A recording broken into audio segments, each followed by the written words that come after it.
नमस्कार बाबा, तुमचं नाव? सोनू जानू दिघा, गाव? धारेचा पाडा, तालुका मोखाडा. हे किती वर्षापासून वादन करता तुम्ही? हे आमच्या म्हणजे आडोवडिलापासून पंजापासून पिढून पिढीची परंपरा आमच्याकडे आलेली आहे. त्यांची पिढी गेलेल्यानंतर आम्ही हे वाद्य सुरू केले. आता तुम्हाला किती वर्ष झाली? 40-45 वर्ष कला क्षेत्रामध्ये या वाद्यंत्रीमध्ये. तर मला मौखिक ओळख पाहिजे तुमच्या. हे इन्स्ट्रुमेंट आहे त्याची जरा ओळख करून द्या. तुमच्या हातात आहे त्याची, त्याच्यात काय प्रकार असतो तो आम्हाला माहिती. आता ही सनई आहे, सनईचे हे नळी आहे, ही शिसवायचे लाकडाची असते. हे अनस जे आहे, हा अनस आहे. हा अनस आहे, हा पितळाचा असतो.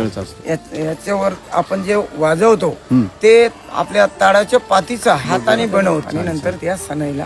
आणि कुठून सूर कुठून नेमका निघते? ह्या पातीतून पातीतून या नळीतून आणि मग आपल्या हातावरती असतं. हातावरती आपले असतं. बाबांच्या हातात ही जी हे पूर्ण हा शॉट म्हणजे सगळं सागापासून बनलंय. आता पूर्ण ह्या तुमच्या कलेमध्ये सादर करतामध्ये ह्याचा काय रोल आहे आणि हे कशा प्रकारे तुम्ही मध्ये कधी यूज घेता? यूज कधी? ते सनईचे सूर पकडण्यासाठी सूराबरोबर ती सनई वाजत असते. तर हा फक्त सूर धरण्यासाठी.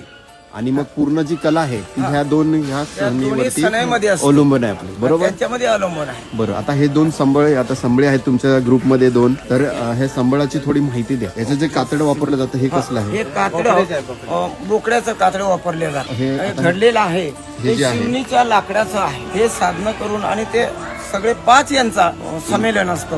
बरोबर, त्या पद्धतीने सूर वाजले जातात. वाजले जातात आणि त्याच्यापासून संगीत तयार होतं.